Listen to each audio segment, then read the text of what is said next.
Hi, good night Tobago, good night Tobago, good night Tobago. Did you guys miss me?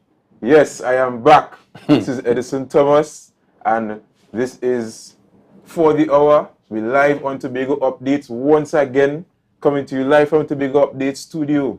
All right, it is wonderful to be here, wonderful to be addressing the public again. We have had a lot of things that have happened in the space since I have left the studio, but now I'm back again. If you miss me, let me know in the comments, right? That you appreciate it. That would be appreciated to me, all right? Okay, so as I said before, we have had a number of things happen in Tobago space since I was last on the show, all right? We have had a change in the president. We have had persons leaving the executive to become independent, and a whole lot of drama in the political space, outside of the political space, right? In the cultural space as well, we have a lot of things happening, all right? But we're more skipping towards current events, right? Because this is what the show is about, current events and discussing current events. Today, we have had a release from the Office of the Attorney General, and basically it was clarifying what took place, or the conundrum that took place with the executive when they swore in, and Mr. Duke was sworn in as Deputy Chief Secretary. As well, at the same time, he was still holding the post of President of the Public Service Association. All right, and clarification was given that from the High Court that is not something that is lawful, right? According to the Integrity in Public Life Act, secretary should not be holding positions that are enumerated outside of that post of the secretary. However, we know that things have since changed, and Mr. Duke no longer holds the position he doesn't hold the position on the Executive Council, all right? So he's now just an assemblyman. So, I mean, we will discuss whether it was an exercise in futility to begin with, all right? But before I do that, we know that on For the Hour, we always have an esteemed panel, right? And tonight we have esteemed guests, which I have missed very much. I must say, I have missed these guys, I have missed the dialogue, the discourse with these guys, the back and forth, right? So I want to introduce the panel to you tonight. All right, so firstly, we have Mr. Lance Auguste, all right? Secondly, we have Mr. Leroy George. And thirdly, we have the magnanimous Mr. Max James. All right? Good night. Good night. Good night, gentlemen, right? Good night. So, as I said, guys, I missed you guys so much, right? Yes, I missed the discourse. I missed the back and forth, the peacock as you may, right? It's always wonderful. And I've actually had persons who would have stopped me in public and say, well, guys, that show that we had, the last show that we had for 2022, it was such an interesting show, and it was a good discourse back and forth, but again, good to have you guys on the panel. All right, so tonight, our wider discussion, we're going to discuss Mr. Duke and what was expended by the Attorney General's office, but the wider discussion, right? Given that the past few weeks and all the drama that there was surrounding Mr. Duke and what he has been up to, right? The wider discussion tonight is should he still remain as an assemblyman, right? The wider discussion is, should he resign as assemblyman given all the things that have happened that has not been good to his reputation, all right, over the past couple of weeks. But first, we're going to discuss, I want to get your thoughts on what the Attorney General has said coming from his office, seeking clarification from the High Court. So we're going to start with you, Mr. Auguste. What did you think of the ruling from the High Court? Well, I want to start by saying I believe very much in doing homework before I do my presentation. I was not privy, I have not yet accessed that judgment. So therefore, to give an informed position, I may be just expressing preferences, but I did not acquaint myself with that judgment. And it's a rather interesting thing though, because hearing from just the utterances, it means then that if an attorney general then would have had to seek an interpretation from the high courts, it meant that it was oversight on everybody's part in terms of that specific incident. Okay. And therefore, we must ask ourselves, are we really prepared as a government, and I'll use the term government really, in that a government is elected by the populace in order to lead and therefore represent and take care of the public's interests. Right. So therefore, I will ask myself the question, maybe we have a government that is not proactive with matters of these natures, and likewise. All right. Good to hear from you, Mr. Ogisa, again. So, Mr. George, what are your thoughts on the ruling coming from the High Court? Very obvious that we was dealing with a case of conflict of interest where the duties are concerned. It speaks to, if you remember the very first interview that I did on this program with you, it was almost the exact same panel. The only difference is where Mr. Lance Ogis is sitting, there was Mr. Jason Atta. You yourself would have asked, Leroy, why did you resign as a member of the executive? And if you look back at that video footage, I would have stated that there was a spirit of lawlessness in that institution. And that spirit of lawlessness did not exist just with one person, but with all the deputy political leaders and with the political leader. And we see here that they took that spirit of lawlessness into the Tobago House of Assembly, whereby you see the deputy political leader and the chief secretary of the time would have attempted and almost successfully done it so also to have his deputy chief secretary holding that position of deputy chief secretary, whilst also holding the position of PSA chairperson, right? And also sitting on the executive that they talked about, where they look at who gets certified in certain ways, right? And it shows that what I said was completely correct, that there was total lawlessness going on there. It shows that, just as I told you, that lawlessness that happened in the party would transition into governance of Tobago. It happened at the very early stages. Remember, this is December 9th we're talking about here, right? This is 3 days after they were elected into office. And then after, we saw more lawlessness, because this lawlessness begats more lawlessness. When we see, because this is about legal law, but legal law exists in large part to settle quarrels when we pretend, or sometimes we sincerely do not see the morality of a situation, right? And while it is not illegal to see the lawlessness of the chief secretary holding the position of finance secretary, anybody who reads the Tobago House of Assembly Act and understands the duties, and remember, when we look at the letter, they spoke about the conflict of interest in duties, not in office, but in duties. When you look at the duties of the finance secretary and the duties of the chief secretary, you see it's completely irresponsible and immoral for those two offices to be held by the same person. And then as time goes on, we saw even more lawlessness, immorality, which part $309 million in contracts handed out to persons outside of the Tobago space, harming the Tobago economy.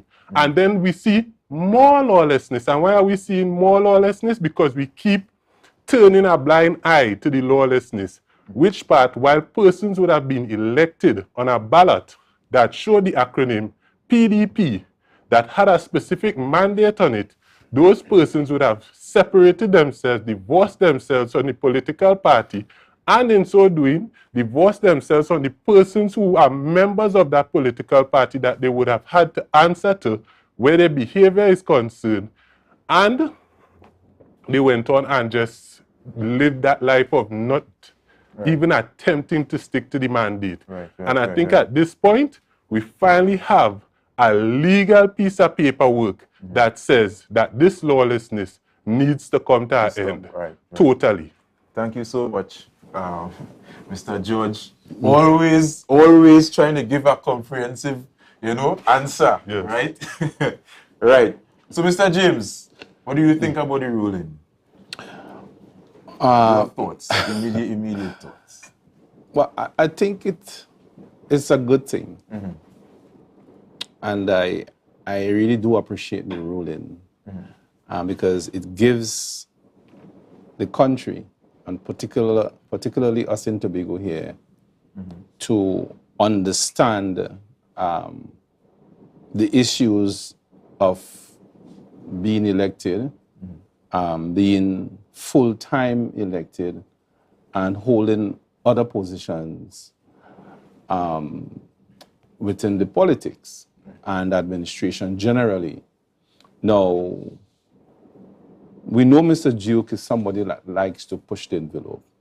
I can't blame him for that. I will not be so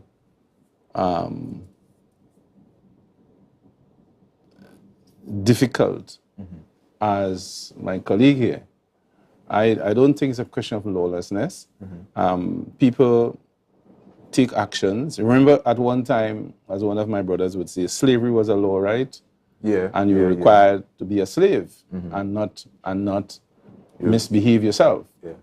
And it's because persons were willing to push the envelope and to look for change, we have change. I have been in the trade union movement since I was 17 years, 18 years. I'm now past 60. Right. And we would have done a lot of things, pushing the envelope here and there and causing change. So there's nothing wrong with change. Right. I do not think that someone who presses for change is necessarily lawless.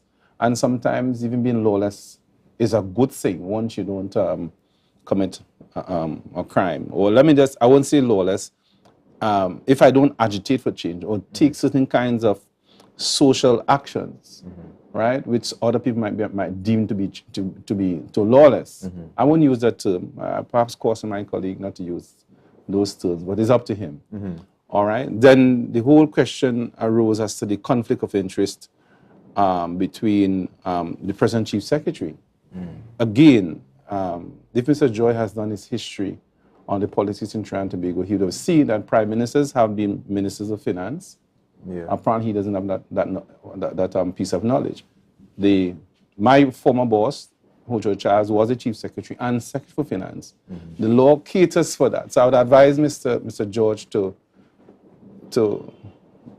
do his research and not confuse the electorate because you want to make a particular point. The law caters for that, and it's absolutely wrong. So please, it becomes almost difficult to absorb when you hear someone who has not done the research nor has the knowledge to say those kinds of things, and people looking on and say, well, Mr. George might be speaking something that is absorbable, it's truthful. It's absolutely untruthful. So we have had history. Let me finish. I didn't interrupt you. In this country, we've seen prime ministers who are finance ministers. Yes, that has been the norm. We have seen chief secretaries who have been finance secretaries. Yes, that has been the norm. So as to Mr. Duke, we will talk about him. Even today, I saw him in a funeral praising the Lord, and he's singing When We All Get to Heaven, and all of that. And he came to greet me, and he jokingly threatened me and hit me and blew me hand, all of me and hurting me. So I don't know how he ends strong. But that had to be... I had to use other body parts. So I don't know... You don't agree with anything Mr. Duke does do, so I try to figure out... Why? I thought he was a weak man because he almost wounded me here, and he's very strong. And then they say the man weak and he had to use other body parts. I wonder, well, but we'll talk about that. Innuendo. Mr. Moderator, I want to sue for defamation of character. because I am very certain that Mr. Max remembers that we had, right, a conversation. I believe that was the very first one that I referred to earlier, whereby we said that whilst you have legal or legislative law, you also have moral law, right? I don't think Mr. James, they agree with you. They No, agree to disagree on that day. Mr. James does not agree that moral law exists. That's correct, right?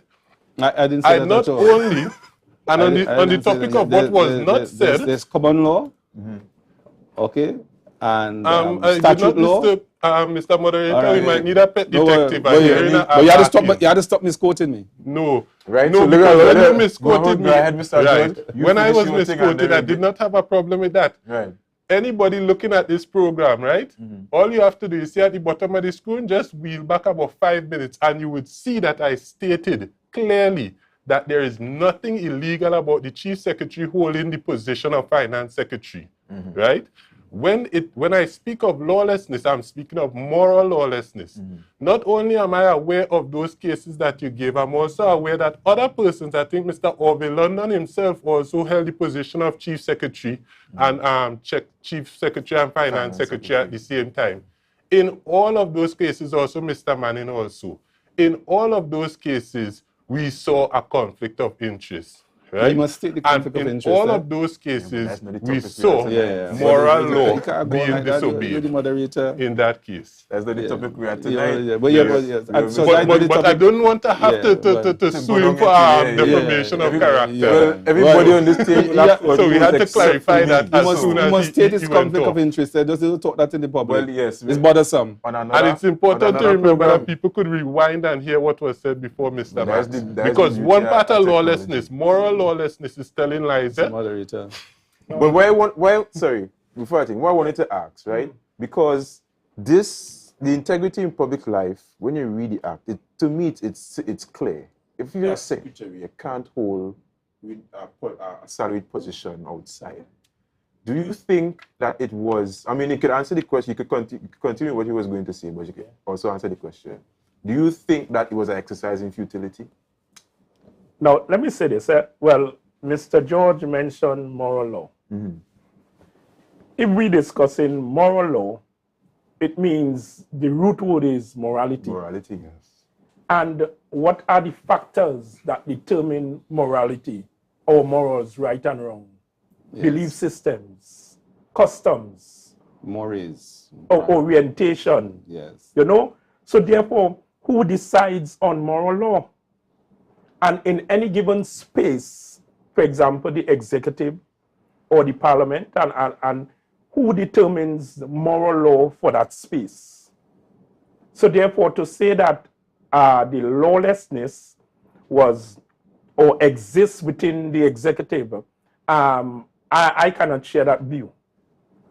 And in terms of right and wrong, as I said, there are a few factors that will determine right and wrong. And at the end of the day, for example,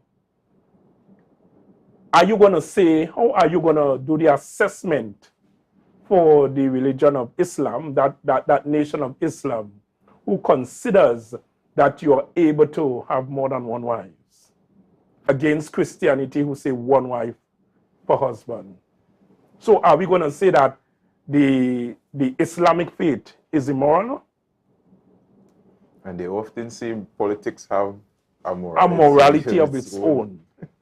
Nevertheless, in the case of Watson Solomon Duke, Mr. being sworn in as an assemblyman, and at the point in time as a deputy, as the deputy chief secretary. Remember who gave that oath of office? President? The president. So is the president involved in wrongdoing? Is the president culpable? So these are some of the domains, some of the questions we have to ask ourselves. So, and therefore, it means therefore that what was the advice to the president, or what was the president's position at that point in time? And if I am not mistaken, the Chief Justice was also present during that swearing-in as well. So, I mean, maybe it wasn't an exercise in futility, maybe it was needed. What? It is so, possible. So we don't know, and the courts will tell us. Remember, Thank you. remember, I like the judgment because we are entering into a whole new area of law, and as Mr. George likes to say, morality, right? However, and to support my colleague there, Auguste, the president ought to have known, but still, she's sworn in Mr. Duke. So, and Lance is asking the correct question. Was she called? But the Chief Justice was there. He could whisper in her ears, they can do that, but you can't swear in this man because he's still president of PSA, right?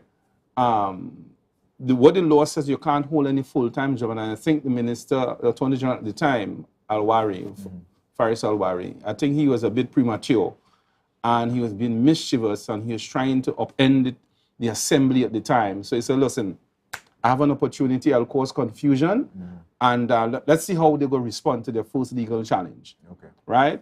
So the assembly did what they had to do. Mr. Duke in due course, he resigned. But it's not like that he wasn't going to resign. He had already announced the resignation, right? Even and before. So Alwari was just he was just being mischievous, politically mischievous, and caused all this legal entanglement for the assembly. I can spend lawyers to defend him. Mr. Duke was going to resign. I'm not here defending Mr. Duke, right? I mean, not even again at this time. But all I'm saying is that the Attorney General was just mischievous. They were bent on inflicting legal problems for the assembly at the time, and hence we have this quagmire. Right. However, the court has sorted it on, and I think the principal question is can an assemblyman hold two jobs? Right. And what I know from being a former secretary myself, you can't hold, well, there's nothing you can't hold a job. Salaried. It must be a salaried position, full-time, because the job as a secretary is full-time. Yeah. So we will see how the courts will unbundle that, all right, so that we would not be in a position of ambiguity any longer as to what should happen going forward. Right. So we have some who knows, the court might say, yes, you could hold two jobs, right? Who knows? So let's see what could happen. One part-time and one full-time. One part-time. In fact, assemblymen hold part-time jobs. Those who aren't, well, in our time and even afterwards, they're holding two jobs, if you're not a secretary. No, it's more like a full-time job. So we will see what the courts have to say. Mr. George, I'll give you one more reply and then we're going to move on. Mr. Moderator, people watching this program, the time is now 8:29, and within 4 hours, look in the comment section, I'm going to post a clip where Mr. Max, who is sitting to the left of me right now, stated clearly that moral law does not exist on this program. Look in the comment section. In under 4 hours, I'm going to post it. That being said, I want to address a question that Mr. Lance Auguste posed, which is who determines what is right and wrong? What is right and what is wrong? And as Mr. Max would have correctly insinuated, there is a judicial system to determine that. And today we see that the judicial system determined that it was morally and legally wrong, at least legally wrong, right? We could debate the morality of the situation. Now, I heard you say that you don't agree or you're not too sure if it was morally wrong. It is, according to the judicial system of Trinidad and Tobago, wrong, legally, legislatively, for that to happen. Legally. However, legally. Not morally. Right? Not morally, legally. So it was legally wrong. But as I would have stated in my introduction, that law exists in large part to determine when there is an argument, whether that argument be legitimate or somebody just pretending not to know what is morally right from what is morally wrong, to create a solution for those types of situations. Right. So in all cases, when you see legal law, it is an indication that some persons who represent us, civilization, the society, the people of Trinidad and Tobago, saw something that was morally right or wrong to put into legislature such an act or section of an act. All right. I have a question then. Could statute law be offensive or contradictory to morality? You're going to have to tell me what statute law is. Well, written law. You written law. But the guys, we're going cool. off. Yeah. We're going off. That could be another. That could be another discussion. Let's discuss it, Mr. Duke, There's a- because yes. because But I want Mr. George to weigh in there because that is Mr. George boy, right? who is this boy? Mr. Duke. Oh, his boy. Yeah, you say you Yes, love yes, him yes. with all he had, soul And so- and liver and live, all kind of different organs. If I can't remember. He likes the mischief, George. He likes the mischief Watson is making outside there. He love Mr. Duke. That is what. Right? And whilst So what's a specific question to him? Right. Yes. So what I'm saying is that given all the information that had come to light How we get over into the the past, deeper the over the past couple, it's about 2 weeks now, right? We have seen the DPL from the national arm, right, has resigned, and obviously she cited moral concerns and moral faltering, right? Mr. Duke came out, he did an expose, and there's a slew of videos and all of that, right, exposing the private escapades. And I'm going to go into detail here on this program because it's not that kind of program, right? Right. Going over the private escapades of the two, right, and the falling out of the two. Seeing as though that he has bought, well, the opinion could be that he has bought the office of the assemblyman, right, of that constituency into disrepute. Should he now feel or see the need to relinquish that position or resign? certainly I'm not. going to give you Mr. George because that is your boy. That is my boy, and even though I am very disappointed with some recent events, I still love him with all my heart, soul, liver, and lungs. Right?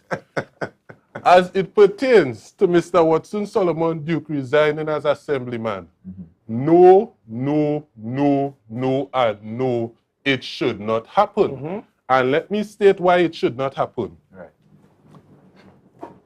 If you look at the results in the election of the general election of 2015, right? There are polling stations, right? Tobago West, Tobago East, they're all divided into polling divisions. This is general, right? General Yes, election? general election.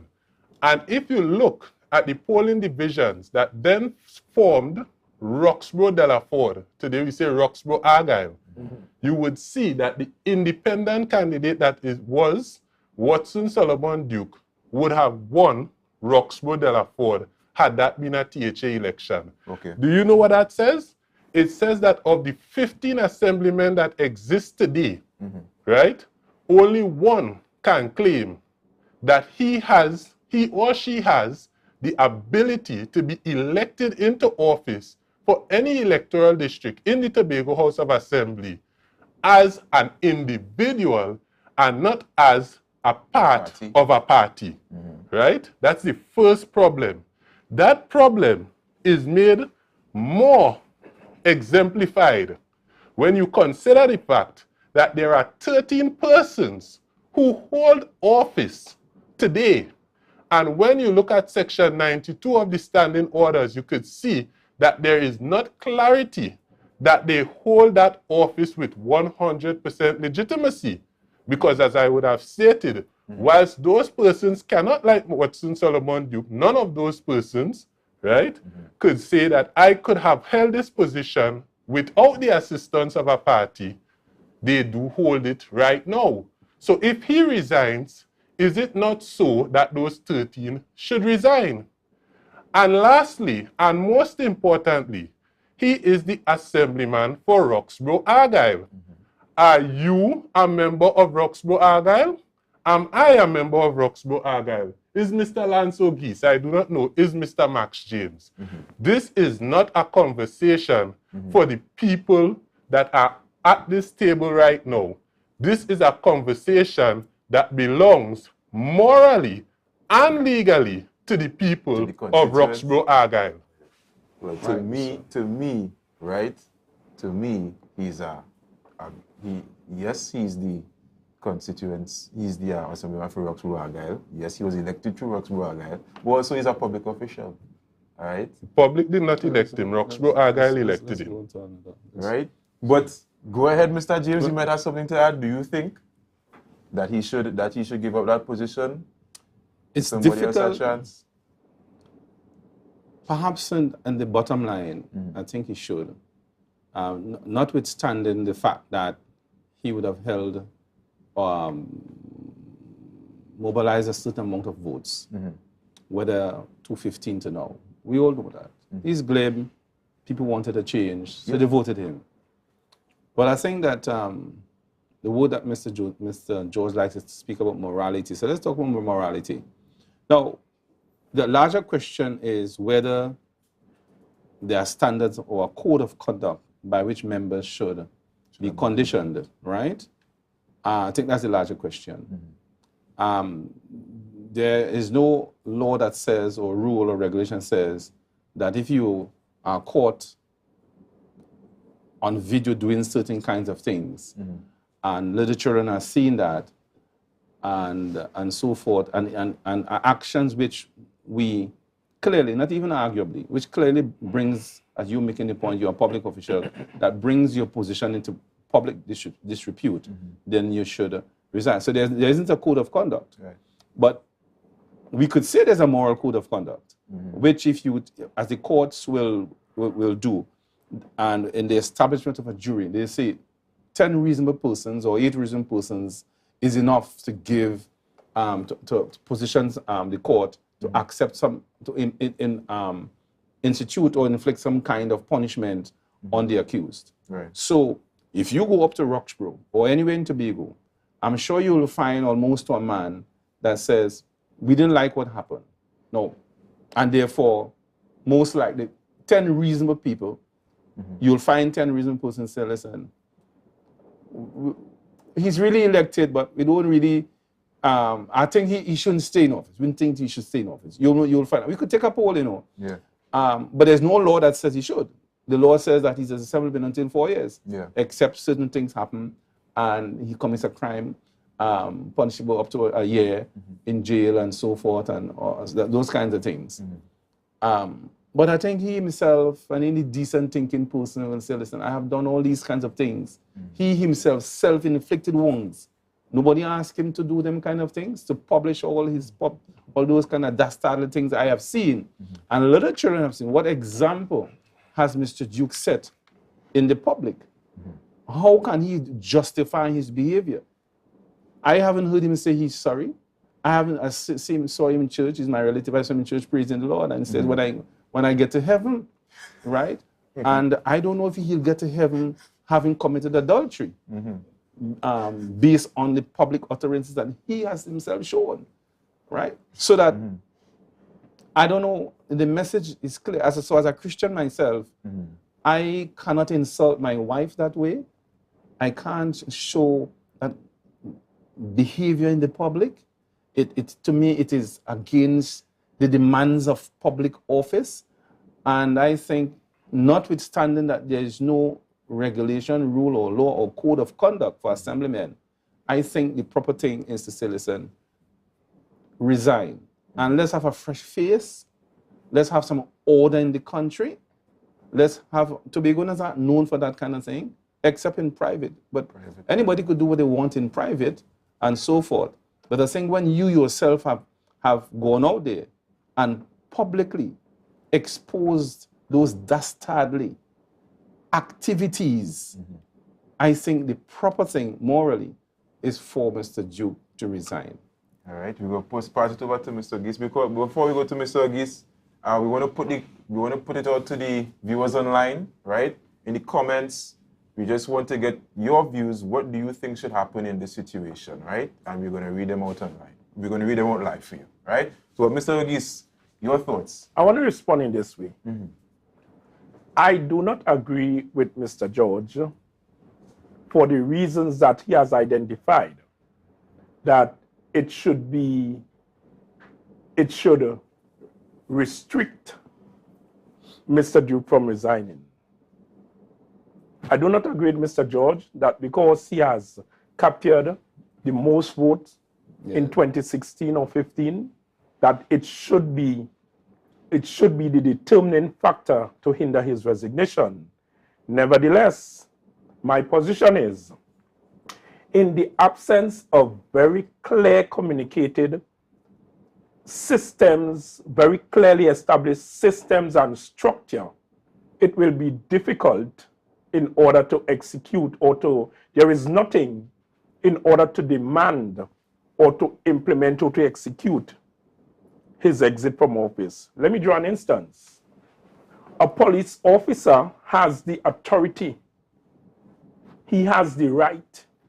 And there is a system, and there are systems and structures that allows a police officer to give you an opportunity to pay a fixed penalty by issuing you a ticket. There is a system and the structure for it. The system include, in the past, he'd have written you a ticket. The system, he now has a handheld device. And if in his opinion that you would have violated some traffic regulation or law, he issues you a ticket, yet you have an opportunity to defend that ticket in a court of law. So there is a system and there's the structure for it. Correct. As we speak today, I do not know that there is any system and structure that recalls an assemblyman. And therefore, it may be difficult. We may tender a position, we may offer a perspective, but at the end of the day, there is nothing to legally hold him to resign. But if we discuss in morality, Then? if we discuss in morality, because we discuss morality and what are the contributing factors to morality. Right. His values may be, it is okay for me to do this and remain an assemblyman. That may be his value. And therefore, another person may differ. So therefore, how do we resolve it? Where do we go from here? So earlier I have mentioned oversight, and therefore there is an opportunity for this assembly and in going forward, because I think we have an extremely, and I know you'll agree with me, an extremely innovative assembly. Innovative? Extremely innovative. Very innovative. You know, Innovative, right? and therefore they may be the one. They may be the one to pilot legislation, so that in the future these things, that systems are and the structures are put in place to manage public officials and how they deal with public life. Mr. Ogis, Yeah. I would like to apologize to you. You have brought me to a point of realization that, as you said, that 2015 statistic that I quoted was insufficient. Looking at 2023 today, that's quite a few years, 8 years past. That's a good one. Yes. And so I would like you to forgive me and allow me to add some more statistics. Yes, bring it on, man. That might help you with your moral question as it pertains to Watson Solomon Duke and his position as assemblyman. After 2015, Yes. the PDP won 2 seats in 2017. One of the seats was won by Mr. Fali Chavez Agustin. He did not win by more than 200 votes. Watson Solomon Duke won by a landslide. We fast forward, right, to 2021. Or was it 2020? 2021, the beginning. The only person that scored in the top 3 among the assemblymen that were elected in January of 2021 from the PDP slate was Watson Solomon Duke. Also, and that's the only person that scored amongst the top 3 when you're looking at the gap between the winner and the person that came second place. And consistent with every THA election after 2015, Watson Solomon Duke has always, with the exception of one, and that exception, I barely believe that exception exists, right? I know of 2 for certain, right? Out of the 3 or so, he has always been the person to acquire the most votes. Right. Now, in the spirit of statistics, I hope you would forgive me and use those statistics in, coming together with your moral standing on that Mr. issue. George, But I would like one more. because I also want to speak to Mr. Max James, Keep it right? short, keep it short. And I'll keep it very short because Mr. Max James pointed out that if you were to go to Roxborough Argyle today and pick 10 sensible persons, because if they disagree with Mr. Max James, they're not sensible. No, I'm saying that, not you. No. If you No, pick 10 sensible persons, No. we're going to need a pet detective. Don't misquote me. I never said I'm hearing about it. No, We're going to need a pet detective. Have you abdicated? Have you usurped the authority of the moderator? Allow Mr. James. Thank you, Mr. Moderator. Allow Mr. No, James I need to finish my point. but he's The stopping point, you. because He's stopping at you. least allow him to clarify his You point. can't. I never said and that. then because bring he back for me accused to you. bring back Yeah, to me, because right? Go he's ahead. accusing you of misquoting him. No, I think- I I think- allow him to I think you're being Take the floor. ridiculous. And I know you like to talk, but it's being ridiculous. Don't misquote me. Yes. I never said I could go to Roxborough and pick 10 sensible people. Yes. And once they agree with me, I said how the courts operate. You can go to any place in Tobago and the courts deem that 8 or 10 persons will be reasonable.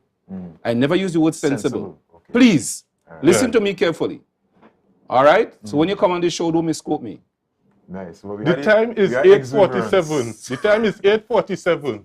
Not only am I going to point out and show in the clipping that Mr. Max James claimed that moral law does not We're not- exist, we're going over that I am once again. also going to require of the persons watching this video right now to wheel back and see what Mr. Max James said. If you ask 10 persons whether they're sensible or reasonable or whatever wording, they would say they don't want Watson Solomon do. That is a figurative scenario. We do not have to depend on figurative scenarios when we look at the 13 assemblymen that no longer hold the authority that they had when they were elected into office, because we have a very real scenario. When the Tobago Civinet, in collaboration with the Elders Council, had the first poll results for the performance of the THA Assembly, this present THA executive, we see that the mode average for every single question, other than the questions that had to do specifically with 4 or 5 divisions, on their performance was very poor. That is a real statistic based on 300 and something persons. Right. Are we to then say that those persons must now resign, all 13 of them? No, because those persons have a contract. We have to allow them to continue their 4 years in office. Mr. George, but here the question I asked, I put to you. I frame Yes. it up real nicely, you know, Mr. George. I frame it up in terms of the constituents of Roxborough, Argyle.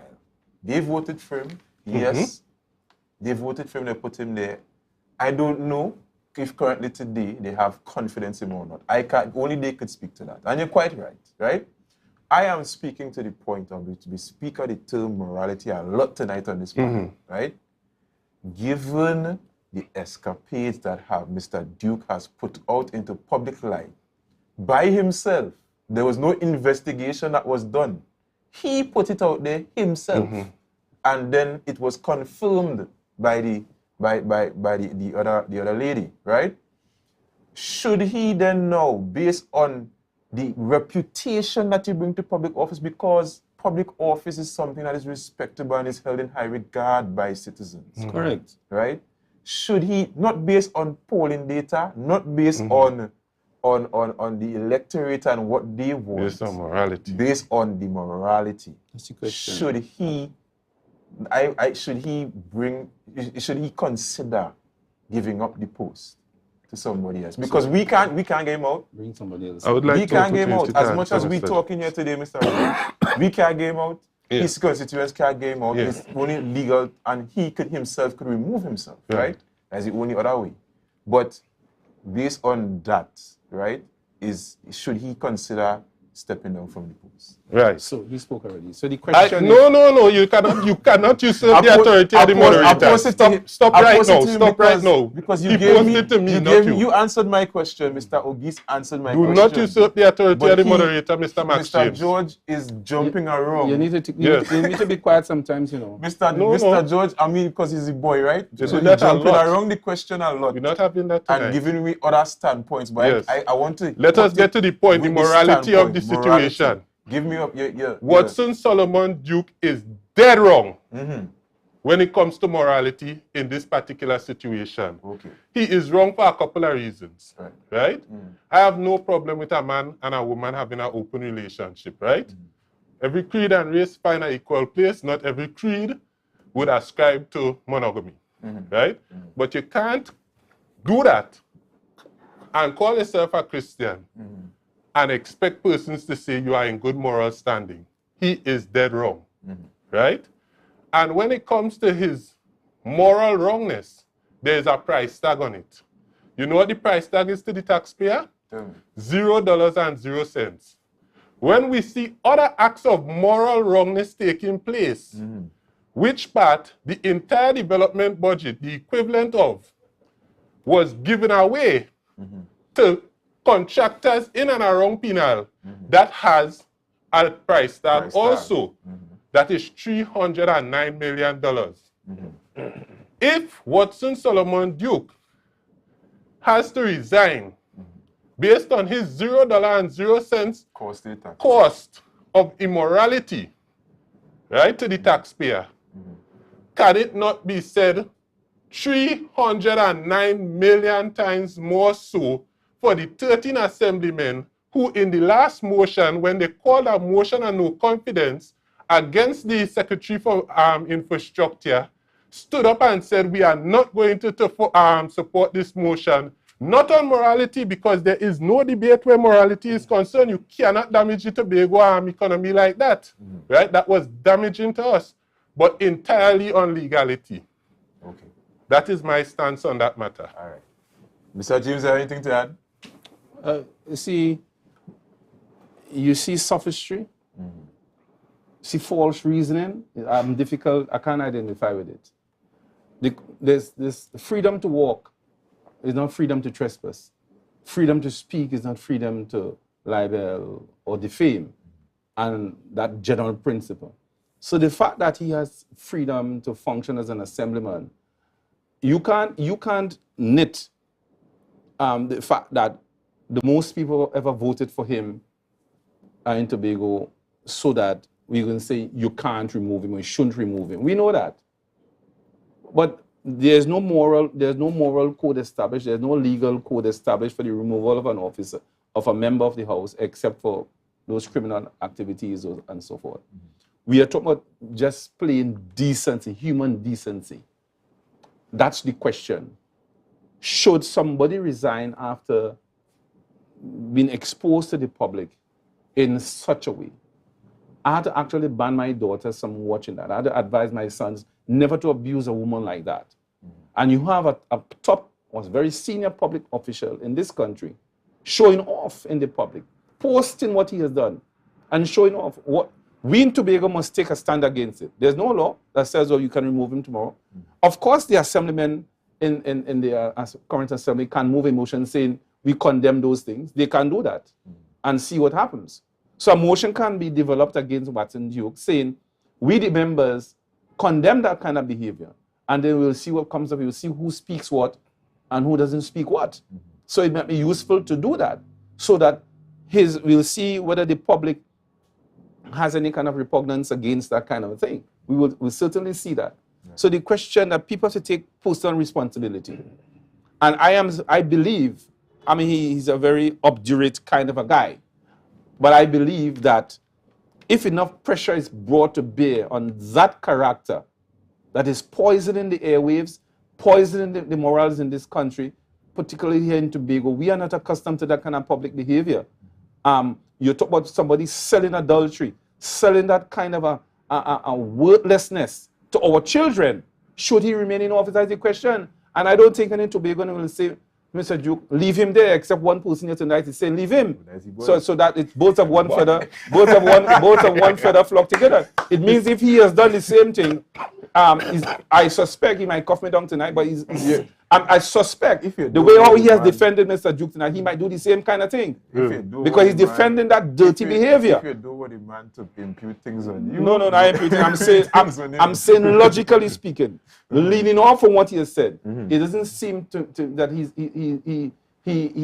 I believe that if he were caught in that same thing, he would want to resign as well. Right. But I think the question is, Now, the assembly should develop rules and a code of conduct for public behavior.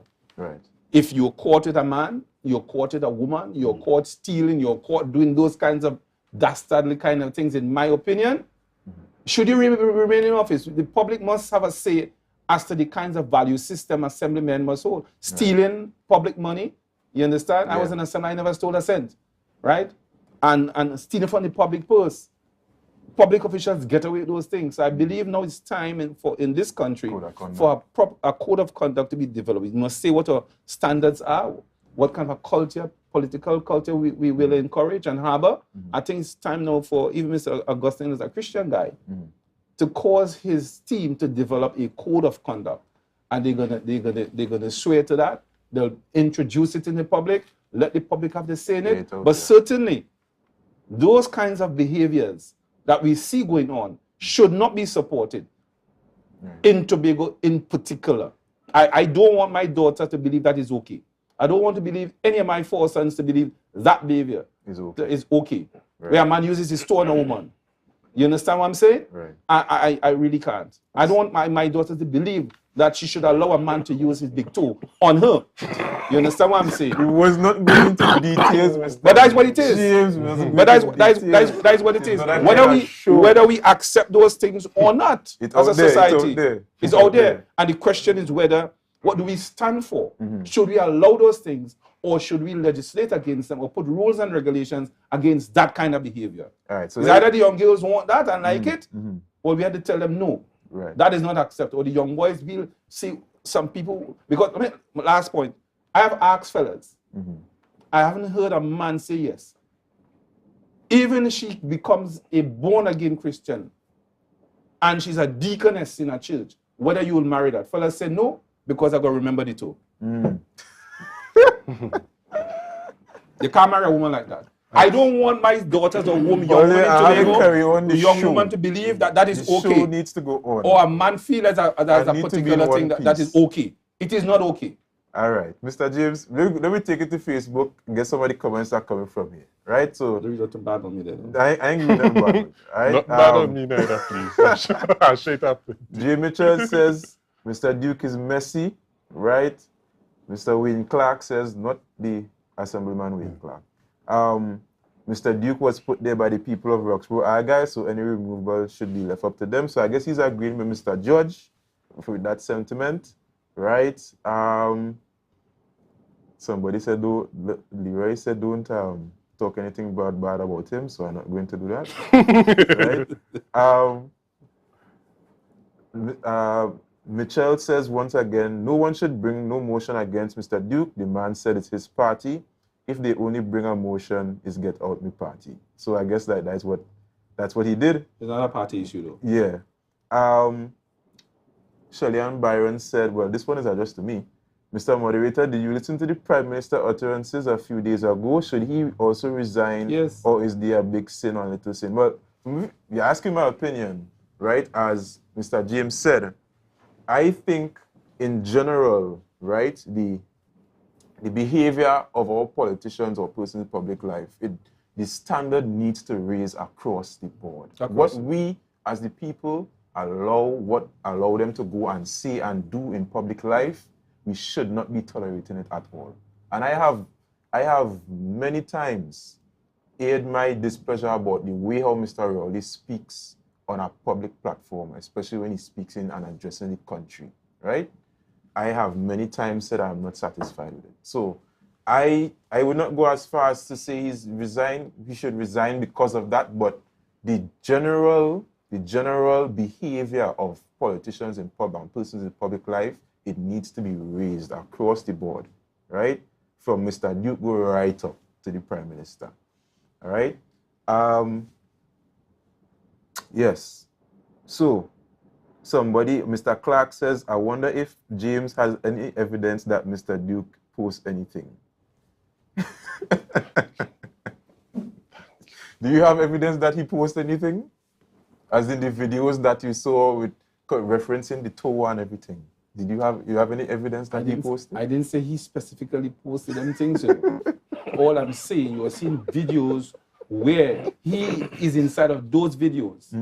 right? But the question is irrelevant. The question is whether freedom to behave like that, I ain't calling nobody name, but I'm saying is that we let's not ask them questions. Is what the questions the viewer should be asking is whether he supports like Leroy George here. Somebody staying in office by virtue of some people voting for him. The question is what trumps that? And the issue is whether our little boys and girls, big people are big people, they will do what they want. You turn right in the eyes of God anyway. But I'm saying when people set that kind of example in the public, people will, as me, I will oppose that. Right. I'm sure Lance would oppose that. What is good for boys and girls? To show off those kinds of behaviors in the public? What kind of society are we willing to develop? So because you do it in private means it isn't wrong? In this case, we see what happened in the public. You understand what I'm saying? So the question is whether those behaviors of Mr. Duke are acceptable. And if they are acceptable, well, Crapo smoke with pipe. Let me pass it over to Mr. Agis. Mr. Agis, are you satisfied in general with how the people in public life carry about themselves in general? I think generally we are experiencing an era where there is a leadership crisis from the highest and questionable. You see, we are living in an era of information. The smallest of person in terms of stature has information available, and they will question actions and utterances from our leaders. And anytime a leader refuses to account or reasonably respond to questions, it's no longer leadership, it's tyranny. And therefore, we as an assembly, and this is why the assembly, the executive needs to be forward, needs to be proactive, identify some of these incidents of the past, be proactive, and put systems and structures backed by the legal authority to make a determination of matters of this nature. This is where we need to go. Hold George, our leaders accountable. Mr. George watching me like he wants to say the last word. Mr. George, if I give you the last word, it can't be 10 minutes. It had to be a short thing. Right? So I'm giving you the last word. Go ahead. Thank you very much. What Watson Solomon Duke did disappoints me, right? It disappoints me because you don't tell a woman you love her unless you love her. I consider that to be morally wrong, right?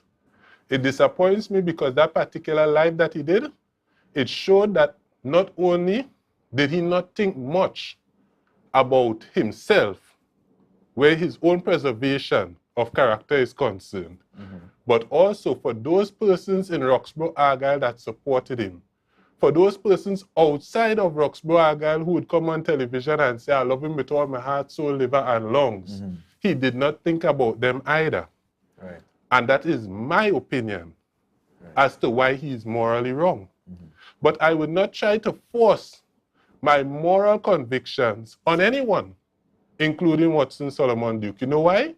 Because we all agree in our national anthem, every creed and race finds an equal place, and as I stated, not every creed agrees that adultery is wrong. And when we start to force our own moral convictions on others, we start with adultery is wrong in all cases, irrespective of whatever understanding a man and his wife or wives may have. And then we go to the point which part you can't use a big toe in a sexual act. And then we go to the point which part you cannot perform oral sex on your wife. Guys, and then we live in a tyranny. It's not that kind of show. You see, And don't regret with giving that- me the last word. With that in mind, Leroy. with that in mind, right? Somebody asked, what supersedes someone being democratically elected into office? And I will say, certainly not any one person's idea or convictions where morality is concerned, right? That is why we have a judicial system. That is why we have a democracy. Leave it in the hands of the judiciary and our democratic system. That is my final word on that. All right. And ask a quick final question. So One question, you can't respond. It's an open-ended question. So I want to know and ask Tobagonians, where do we go from here? And I accept the fact, Mr. Moderator, that we can't impose our morality. But we have values as a society. And if our value system is that we're going to accept that which is shown to us, then I shudder to think, what are we going to continue to accept? But I believe if you go into Scarborough or any part of Tobago and ask 10 reasonable persons if they accept that kind of a behavior for their own daughters, their teenagers, their mothers, their fathers and brothers, if that is acceptable. And I think the answer will be resoundingly no. And it's on that basis I'm saying, self-deport. Remove yourself and give out a sane people, because everybody who you talk to tell you it's madness. I really can't accept that. I really, really am passionate about. I can't accept that kind of filthy, dirty, dastardly behavior and remain in our face. I want to threaten me, man, cuff me down my hand today. No? Maybe because you know he was coming here tonight. That is why. You understand what I'm saying? It. So I think here we must send a message. The duty of this station also, and to how we communicate to the public, is that those behaviors are not acceptable. All right. So we're going to leave it there for tonight, right? We are out of time, all right? But again, very fruitful discussion, guys. I'm thankful again that we're here again so we can discuss and air out Tobago's issues amongst ourselves for the Tobago populace to hear our views and they could give their views as well, right? So we thank you also, all the persons who chimed in on Facebook, all right? We love your views as well. Thank you for joining us. So until next week, we have been here in Tobago Update Studios. My name is Edison Thomas, all right? And I bid you adieu until next week.